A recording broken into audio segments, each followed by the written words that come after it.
I'm wanting to talk about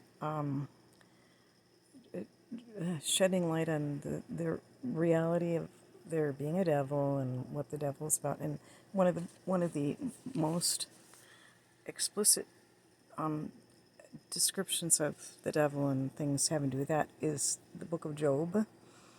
And the book of Job is supposed to be one of the oldest books in the Bible.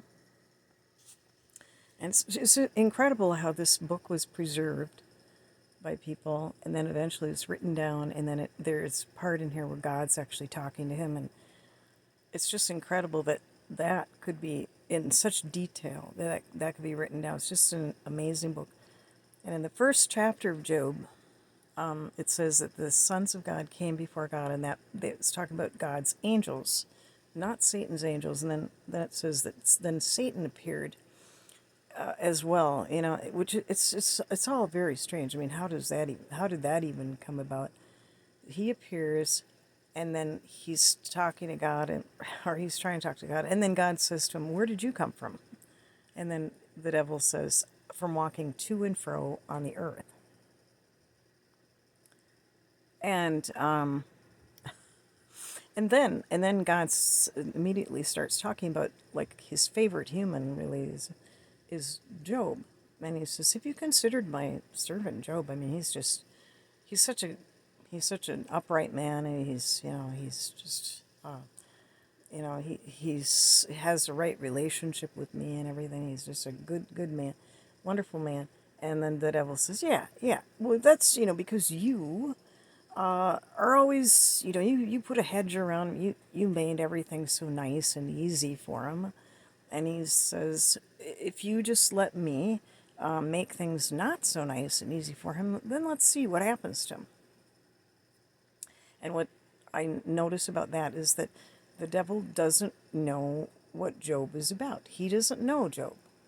He doesn't know what he's made of. I think he assumes that all humans, they're corrupt, they're evil, and if they say that they believe in God and everything, they never mean it. And if they claim to care about God's laws and ways, they never mean it.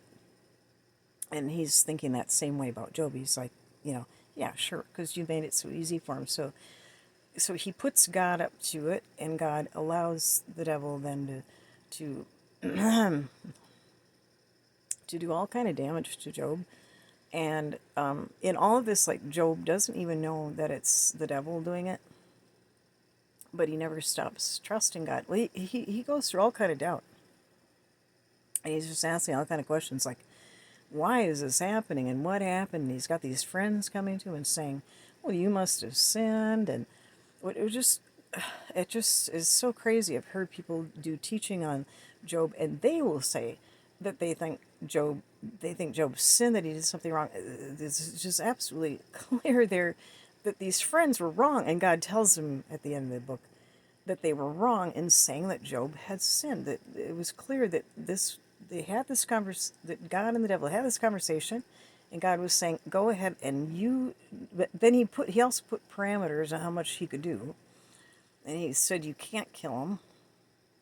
And but he said, "Do all this, and then we'll see," because God knew what Job was about. God knew that Job was sincere, and the devil didn't. So it's interesting. So then, but the thing is, if you, so you can see, like, this, all this going on about a person, from the devil saying to God something about this person and what he'd like to do, and God saying, well,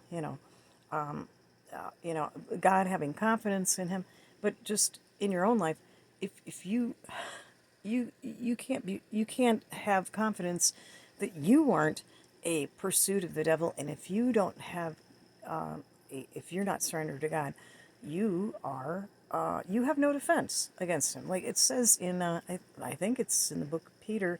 It says, submit to God, resist the devil, and he will flee from you.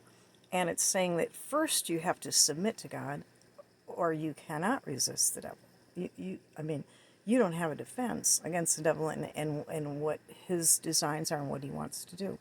But Job was surrendered to God, and And there, God allowed things to happen, and then and Job, he really wouldn't give up because he really did heart God.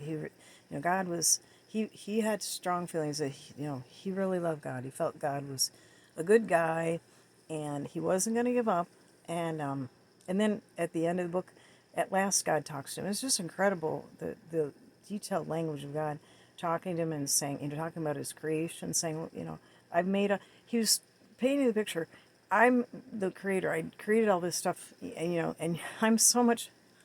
I'm obviously so much higher than you, and and you are, and you just have to trust me because you just don't know, what this universe is about. I mean, I'm the creator God and the Lord of the universe, and you are just tiny human. You just gotta trust me. And then Job is feeling bad that he didn't trust God enough, and he's saying, "Wow, I've heard of you now. I'm hearing you for myself. I'm meeting you for myself." And he's just overwhelmed. And then God called an end to what Satan was doing. So he went through a certain amount of stuff. Then God called an end to it. Then God restored Job. And that's an important thing to realize is how there was an end to what God would allow the devil to do to Job. And then after that, he restored him. And it says that he restored him to even better. His life was even better. God had given him more than he did before. And then he lived really long, too. It's a great story.